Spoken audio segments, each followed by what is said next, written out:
Conexões. Oferecimento Casa Boris. Um projeto único, inovador.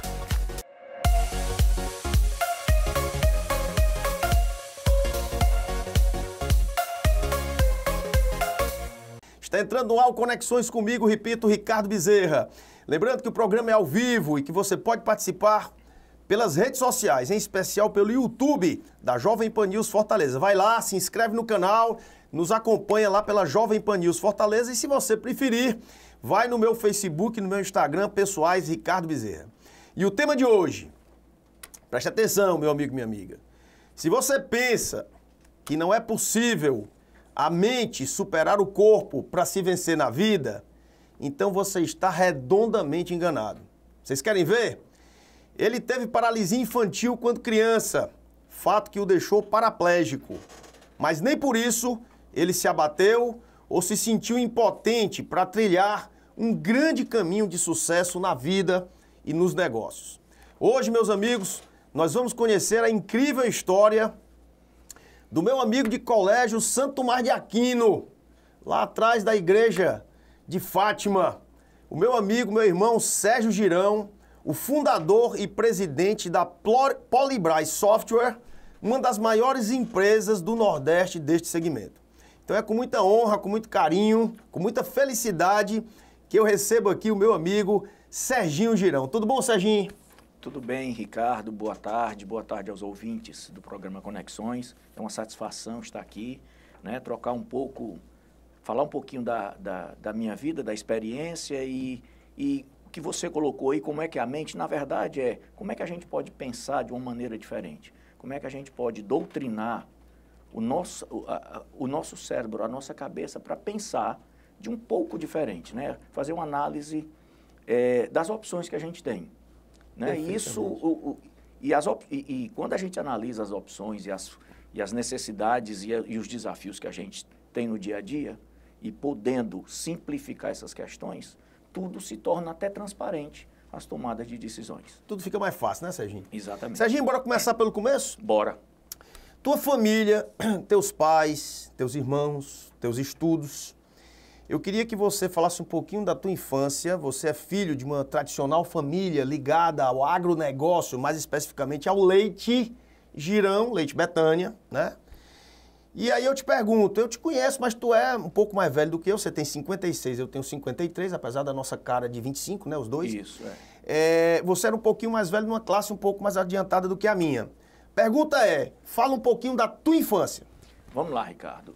Meus pais, a gente morava ali na Ratisbona, bem próximo ao Santo Tomás de Aquino, 2, 3 quadras do Colégio Santo Tomás de Aquino, e a minha família era uma família de classe média na região. Então, né, nós éramos 6 filhos, né? Você sabe que tudo de 6 fica complicado tomar, e o tempo apertado, e o tempo não dá para dedicar muito tempo para muita coisa. E você tocou num ponto fundamental na formação da minha história, que foram meus pais. Né? Eu tive uma sorte muito grande de tê-los como meus pais, né? Como referência. Como referência, e não tive nenhum tratamento diferenciado por ser deficiente físico.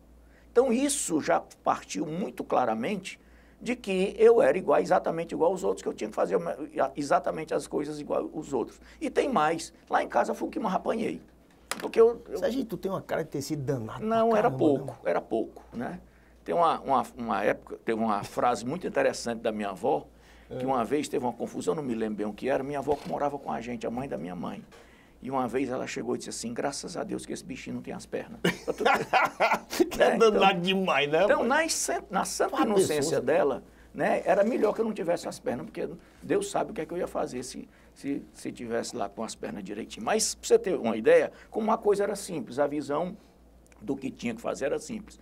E, Ricardo, tudo na vida são opções. Eu tinha a opção de baixar a cabeça, ficar em casa e aceitar. Nunca foi algo que me atraiu, não desafiar problema, né? E você viu eu chegando aqui no estúdio, andando de muleta. Para mim, as muletas foram 2 grandes professoras que eu tive na minha vida. Por quê, Serginho? Porque para andar de muleta, para chegar aqui, ou para qualquer ou lá no Santo Tomás de Aquino, quando a gente estudava, ia para a quinta série, que tinha que subir a escada para chegar nas aulas, nas turmas de quinta série, eu tinha que planejar como é que subia a escada. Planejar como é que subia, onde segurar, e se desse errado, como é que eu ia me segurar. Então, sem perceber, o meu cérebro já foi treinado a pensar estrategicamente como é que se chega e como é que se passa por algum obstáculo. Resolver problemas. Isso foi uma coisa natural para mim. Né? Sem perceber, eu, além de estar pensando em como resolver problema, pensava no plano B. Ou seja, se der tudo errado, como é que eu jogo a muleta e me segurar onde? Então, isso faz com que você doutrine o cérebro. Positivamente, né? Não vou só dizer positivamente, numa maneira, assim como você treina um soldado. Praticamente. Na prática, como é que você treina? Isso teve um resultado muito positivo na minha vida empresarial, né? Sérgio, quando foi que tu caiu a tua ficha assim de, eu sou diferente? Rapaz, interessante você perguntar, porque eu sou o terceiro filho de uma família de 6. Bem no meio. Bem no meio. Quando mais novo do que eu tem o Jackson, que se você conhece. Papu. Abraço, Papu. Lourinho. E depois do Jackson tem o Estélio, que é o Kiko. Né? E eu me lembro muito bem, quando o Kiko nasceu, eu tinha 6 para 7 anos, e eu me lembro do Kiko começando a andar. Aí foi quando eu percebi, espera aí, o Jackson já anda. Esse aqui está andando, por que eu não ando? Tem um negócio aqui que não tá muito certo. Então, naquele momento, eu comecei a perceber que tinha alguma coisa diferente comigo. E aí, é aquela coisa, tudo bem, é diferente. Como é que eu vou fazer para resolver isso? Como é que vai ser a vida e como é que eu vou lidar com os desafios do dia a dia? Então, foi uma coisa meio que natural, não foi nada... Óbvio que a família ajuda também, né, Sérgio? A família ajuda, né? Principalmente em não tratar diferente. Em não acobertar, em não super proteger. O bichinho... Se você perguntar ao Jackson, ele vai dizer que eu fui super protegido, porque na hora que o papai vinha para dar uma pisa, eles dois corriam, o papai corria atrás para bater e o papai chegava para mim e disse, não vou dar uma pisa em você não, porque você não correu. Olha. Né? Bom... Serginho, então você nunca se abateu, né? Não deixou dizer isso... que não se abater, Ricardo, quem é que não tem um dia... Claro, eu tô falando por esse motivo, Não. Eu vou lhe dizer que quando você falou do Colégio Santo Tomás de Aquino, e aí eu tenho que me lembrar, assim como todo jovem na minha idade, eu também gostava da menina mais bonita lá da turma, do colégio, né? Assim como todo garotão gostaria, né? E aí, se você parar para pensar, né? Hoje, você tendo uma filha, e voltar nos anos da década de 70, você queria sua filha namorando com um deficiente físico? Né? A gente tem que fazer esses questionamentos e tem que entender que a realidade era outra. Né? Até hoje mesmo. Não, hoje acho que mudou, né, Serginho? Claro, com certeza. Mudou não existe muito. Mais preconceito, não existe mais nada. Pelo menos na minha cabeça. Mas eu tô limpo total. É importante a gente pensar nisso. Mas na época, eu confesso, você, na época da Revolução, na época tudo era mais complicado. Era um pouco mais complicado, se tinha menos acesso à informação. Né? Mas foi interessante você também falar de preconceito, porque eu nunca... Obrigado. Eu nunca tá vendo você tá vivi... bem tratado? Tô vendo aqui. Muito obrigado. Viu? Sem açúcar. Eu nunca... Não, obrigado. Eu nunca percebi, eu nunca senti preconceito por ser deficiente físico. Mas também, Serginho... Muito pelo contrário. Eu sempre vi as pessoas sempre muito dispostas a ajudar, a contribuir, a colaborar, né? Eu sempre percebi dessa maneira. Serginho, então a coisa foi se desenvolvendo, você se formou em economia, Pois é, Ricardo, eu lá no início da década de 80, comecei a me interessar um pouco por computador, e na época computador era um negócio outro mundo, né? Então meu pai, junto com o primo, o Henrique, na época estava como diretor da Betânia, compraram um Unitron, que era o computador Apple que tinha no Brasil. Né? E o Unitron era um computador com absurdos 8K de memória. 8K de memória. Seu relógio tem mais memória do que o computador. Ele custava o preço de um Fusca, e Fusca era carro na época. Né? Fusca na época era... Ou você tinha Fusca ou você tinha Corcel ou Opala. Eram os 3 veículos que tinha em Fortaleza. E o papai comprou junto com o meu primo, o computador, e eu comecei a mexer no computador, comecei a estudar sobre o computador, comecei a brincar com o computador. Né? E isso aí, antes da faculdade ainda? Isso antes da faculdade. Isso... 82, praticamente em 82. Eu entrei na faculdade em 85, final de 85. E aí eu comecei a estudar, vi como é que funcionava aqueles processadores daquela época, da década de 80, e eu me apaixonei por economia quando o ministro, na época, ministro da Economia, Dilson Funaro, né? E começou a falar, ver o Dilson Funaro falando na televisão, disse, rapaz, eu vou gostar de economia, e entrei e fui fazer economia. Fiz a faculdade de economia, depois fiz uma especialização em administração financeira e nunca imaginei que alguém fosse pagar para eu brincar com o computador, porque para mim aquilo era uma brincadeira.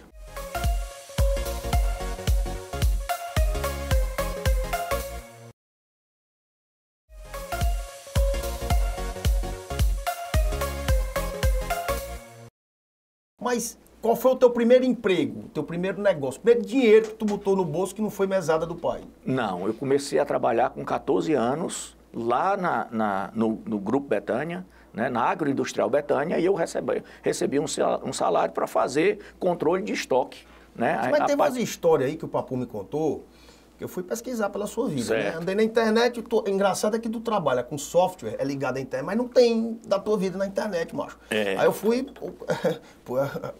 conversar com os universitários, né? Tá o Papu é o principal deles. E ele me disse que você teve uma história de criar um negócio de um álcool Betânia, não sei o quê. Como é que foi essa história aí? Rapaz, a gente trabalha com o que gosta, né? Mas antes de trabalhar com álcool, você perguntou como foi que eu comecei a ganhar dinheiro. Com 14 anos, eu comecei a ganhar dinheiro. E é importante dizer, Ricardo, que na minha época, mais ou menos na sua também, o bom era a gente ganhar dinheiro para ser dono da vida da gente. Sempre foi, né? Então, não era para ter o celular tal, não era para ter a roupa tal, mas era para ser dono do nariz. E para ser dono do nariz, a lei lá em casa era, comeu do meu pirão, leva do meu cinturão. Não quer levar do meu cinturão, você coma do seu pirão. Vire, né? Se vire. E isso sempre foi uma busca muito grande de trabalhar para ter seu próprio dinheiro, para as pequenas coisas do dia a dia. Comecei, então, trabalhando como empregado na Betânia. Depois, a minha primeira iniciativa de trabalhar por conta própria foi como pipoqueiro. Pipoqueiro? Pipoqueiro. Eu tinha 14 carrinhos de pipoca. Fui enrolado que tu nem imagina, né? Mas um menino aí com 15 para 16 anos, fui enrolado de tudo que é jeito. Mas isso serviu de aprendizado para lá na frente. Acaba servia uma pipoca, ficava com 4. Era mais ou menos isso. O cara levava, alugava a renda. O meu quebrou um bar porque ele servia 3, bebia 2. Tá certo. Quebrou com 2 semanas. Pronto. Certo? Então depois... Tu chegou a ter quantos carrinhos de pipoca? Eram uns 15 a 16 carrinhos de pipoca. O cara, quando é empreendedor, ele nasce com verme, né? E aí depois disso, sim, começou um projeto de produtos de limpeza, né? Lá atrás, trabalhando com uma empresa que chamava Ceal, Ceará Álcool, né? Era uma empresa... Isso foi ideia tua, tudo ideia tua. Meu pai me ajudou a pensar nisso. Sim, mas a ideia foi tua. Na verdade, a gente discutindo chegou nessa ideia. E na época, né, para botar o negócio, o papai me prestou $10 mil. Lá em casa não teve negócio de estar dando dinheiro para nada, né? Emprestou $10 mil e depois de um ano eu consegui pagar os $10 mil a ele de volta. O negócio já estava rendendo, deu para pagar de volta os $10 mil. E o que era? Era álcool, desinfetante? Fazia álcool, desenfetante e basicamente eram esses 2 produtos. Era álcool envasado, comprava álcool a granada. Tu vendia onde? Vendia no setor atacado, né, que na época era governador Sampaio. Que aí foi ali que eu conheci os grandes distribuidores. Os distribuidores e comecei a conviver com o dia a dia deles. Cita os 2 aí. Rapaz, JG, aí, grande Zé Daí. Né? Alexandre Sleima. Que, aliás, foi ele que te indicou pra cá. O Zé tá sendo meu assessor de indicação. Esse aqui. Zé danado, né? Você vê como é que ele é. É um príncipe, né, rapaz? E eu conheci o pai dele, e era uma preciosidade também, seu Zé Daí. Figuraça, né? Figuraça, viu? Que beleza, Serginho. E aí, Serginho, a informática, quando foi que bateu, assim, rapaz, esse negócio de álcool, desinfetante, comigo, eu comecei a fazer... Eu vou deixar lá pro Paulinho da Aline. Pronto. E vou me dedicar aqui pra informática. Quando foi? A minha formação em economia. E eu tive sempre uma facilidade muito grande com números, né? Tratar com a parte numérica. E aí, começou-se no início dos anos 90, né, com o Collor, aquela questão das factories que você poderia ter feito, eu desenvolvi um aplicativo para trabalhar com factory. Foi primeiro software que eu desenvolvi e que foi tentado comercializar no mercado. Depois disso, eu observando, começou um movimento já no final da década de 80, início dos anos 90, que era o atacado sair da Governador Sampaio e ir para a BR-116. E quem começou isso foi a JG. Quem começou isso foi a JG. E uma das características que você tinha, você deixava de ter aquela venda balcão, que é o mercadinho, o dono do mercadinho indo na loja e precisar ter o vendedor para fazer visita. Então você imagina os vendedores fazendo visita, não sei, né, lá no Quixaramobim, para lá do Quixaramobim, fazendo os pedidos nos garranchos, nas folhas de papel e mandando pelo ônibus de carreira do município para chegar na JG para depois ser digitado. Isso dava um erro, dava uma demora, dava um processo muito grande. Como eu conhecia a tecnologia do computador Apple, dos computadores Motorola, eu vi que no final dos anos 80, início dos anos 90, começaram a aparecer os Palm Tops. Os primeiros Palm Tops surgiram aí. E eu vi que nada mais era do que o mesmo processador que eu tinha trabalhado antes, 10, 12 anos antes. Então a gente começou a desenvolver aplicativos para automatizar o processo de tirada de pedido, com as regras comerciais, com os preços, com os estoques, tudo lá na ponta. E uma coisa, Ricardo, que sempre balizou minha vida, se você perguntar qual é o negócio da Polybras, o negócio da Polybras é produtividade, né? A gente procura trazer produtividade, porque eu acredito claramente que a gente não consegue melhorar uma sociedade se a gente não melhorar a produtividade. Qual foi o primeiro sistema que você criou na sua vida e serviu para quê? Estou falando profissionalmente. Profissionalmente foi o Força de Vendas, a solução de Força de Vendas. Que o nome é Fast Seller, o software é o Fast Seller, e ele foi criado para automatizar a coleta de pedidos em campo. Que é isso que a gente estava falando, isso foi nos idos dos anos 90, início ou meados dos anos 90. Já começou lá em 92, 93 e foi ganhando corpo, né, no decorrer do tempo. E o que era esse sistema propriamente dito? O cidadão levava o Palm Top, que hoje é o celular. Mas Palm Top em 93, 94 já existia mesmo. Em 85, a IBM, a HP lançou o LX85. Eram 80 ou 86 por aí, já tinha esse equipamento. Mas macho, para você vender isso aí lá na Governador Sampaio, mano, aqui, ó, o nome disso aqui é Palm Top, viu? Por isso bem baratinho, dia, esse cara que só porra. Exatamente, então o custo deles era na faixa de 500 a $1.000, e essa relação começou a cair, que foi quando a Polybras começou a crescer muito no mercado, quando surgiram os equipamentos em torno de 100, $150, que eram os equipamentos da Palm. Entendi. Foi lançado no 94? Brasil. Isso, não, já mais na frente, já 98, 99. Né? Foi quando a gente começou a crescer mesmo. Por quê? Porque eu conseguia colocar a carteira de produtos e de preço de uma empresa que tinha 2.000, 3.000 produtos no equipamento que custava $150.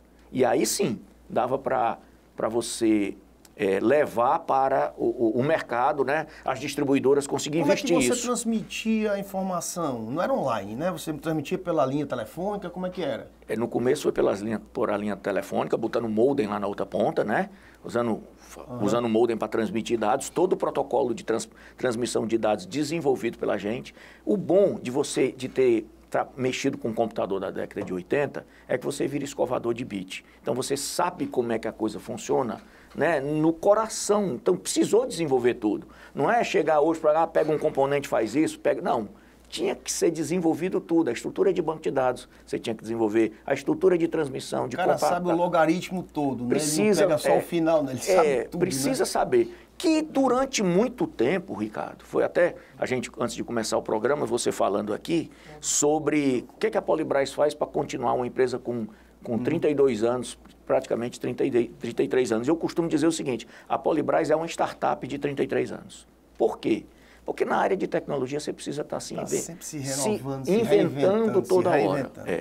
Mas tem uma coisa que nunca muda, que é a atenção ao cliente, é entender o negócio do cliente. Se eu entender a estratégia do meu cliente, o meu negócio não se torna obsoleto. Meus amigos, nós estamos ouvindo aqui uma história bem contada por esse cara que eu conheci há mais de 40 anos, lá no Colégio Santo Tomás de Aquino, atrás da igreja de Fátima. Pense num caba danado da porra, tá certo? Era esse caba aqui, que não se deixou vencer, né, por algo que Deus colocou na vida dele, tá? Pelo contrário, ele venceu com essa cabeça maravilhosa que ele tem, tá sempre sorrindo. Tu já chorou alguma vez na tua vida, mano? É claro. Chorar faz bem. Mas tu só passa o tempo todo Não, mas chorar faz bem. Não resolve as coisas, mas viu ajuda. um negócio desse, é um homem feliz pra caramba e tinha tudo, quer dizer, pra ser uma pessoa triste, porque ele teve paralisia infantil. Mas não, é um dos cabas mais felizes que eu já conheci e que o exemplo do Sérgio sirva de exemplo pra você que tem tudo, meu amigo, minha amiga, que tá me ouvindo agora aí e tá chateado porque levou um não, porque perdeu uma venda, porque perdeu a namorada, porque perdeu o namorado e por isso, por aquilo outro. Você não tem o direito de ser triste, porque o Serginho é um cara que venceu na vida, hoje tem uma das maiores empresas de software de vendas do Brasil e tá aqui para contar a história dele e deixar a gente mais sábio do que a gente foi antes.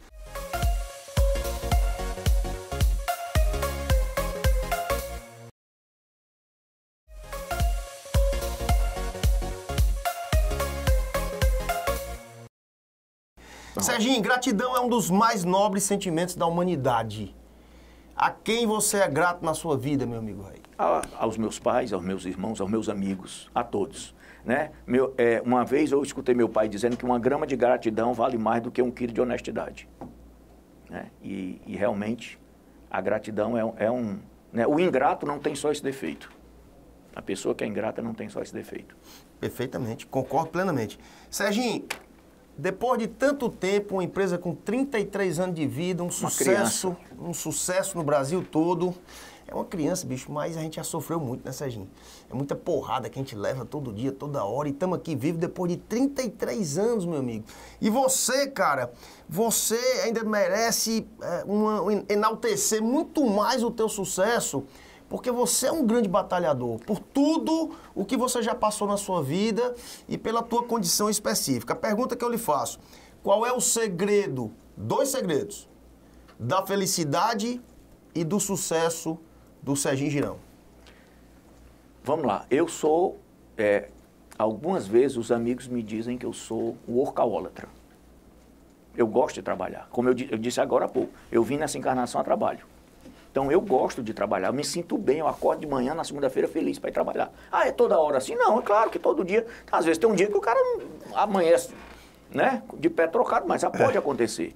Mas eu gosto daquilo que eu faço, então gostar do que faz já traz assim um tempero muito bom, que você faz com dedicação, com amor e com vontade. E quando erra, meu amigo, chega lá para o cliente e diz, amiga, eu errei. Como é que eu faço? Admite, né? Claro. Eu errei, isso aqui eu tenho que corrigir, vamos fazer diferente. Como é que eu posso fazer aqui para lhe atender na sua necessidade e ir para frente? Essa coisa de dizer que não tem momento de difícil, não tem momento... Claro, todo mundo tem. Agora, o que a gente tem que parar é pensar, ok, a situação é essa, o que é que eu tenho que fazer agora? Como é que eu posso racionalizar? Uma frase que eu uso lá em casa, para o meu filho, é o seguinte, papai, vamos chorar? Bora. Chora até cansar. Agora, depois de enxugar lá, vamos resolver, porque chorar não resolve. Não resolve problema nenhum. Mas às vezes tem horas que é bom chorar. É bom chorar para esvaziar, né, a alma e pronto, secou, agora vamos para cima. Vamos trabalhar. Vamos para cima, vamos trabalhar. Serginho, a gente tá chegando ao final do programa, infelizmente passa rápido pra caramba. Eu te disse que uma hora passa rápido pra caramba. Deixei de te fazer um bocado de pergunta aqui, mas eu quero te dizer que foi uma honra muito grande ter recebido você aqui no Conexões. Espero que as pessoas tenham compreendido que a mente é mais importante do que o corpo e que você que tem o corpo e a mente não reclame da vida, porque isso é pecado, né? Nós não temos o direito de reclamar da nossa vida. E você é um grande vencedor na vida e nos negócios. Então, Serginho, foi uma honra muito grande em receber você aqui e dizer que você honra esse programa porque você é um grande campeão. Vamos falar da sua família, sua esposa, seus filhos. Quantos filhos, Serginho? Um filho. Meu nome dele? Demorei, Gabriel. Demorei, grande rapaz. Gabriel, tá com quantos anos? 18 anos. Ô, rapaz, que beleza. O Gabriel tá indo para a empresa, já gosta do... O negócio do Gabriel é física. Ele gosta de estudar física. Gosta de estudar física. Aficionado por física. Rapaz, que coisa fantástica. Então, Isso. Serginho, parabéns, um abraço para você, Gabriel. Dê valor demais o seu paizão, porque esse cara é um grande campeão. Serginho, eu te dou 1 minuto pro teu recado final. Ricardo, em cima disso que você falou, né, dessa questão, às vezes a pessoa enfrenta a primeira dificuldade, não se abate, é natural do ser humano, né? A gente se abater quando encontra um problema, encontra uma dificuldade, mas sempre, né, existe um negócio muito importante para a gente entender, que é a dialética das coisas. Sempre dentro de algum problema tem uma solução para ele. Como é que a gente pode encontrar a solução para o nosso problema? Né? E racionalizar e diminuir o tamanho do problema. A grande maioria das vezes a gente dá um tamanho maior do que ele merece. É verdade. Né? E todo problema, no dia seguinte, ele fica só a metade. Tudo passa. Tudo passa. Tudo se resolve. Tudo o que se tem que resolve. fazer é o dever de casa. Exatamente. E não ficar esperando Não, se você achar que vai nessa, gente, vai ficar rezando, sem fazer o dever de casa, a chance de dar certo é pequena. zero. É muito pequena, né? Eu diria que é zero. Eu costumo dizer que a gente tem que fazer a nossa parte, porque Nosso Senhor anda muito ocupado com aquelas coisas. Verdade. Tem muita coisa acontecendo lá na região dele. Grande Serginho, então prazer ter tido você aqui no nosso programa. Muito obrigado pela tua presença.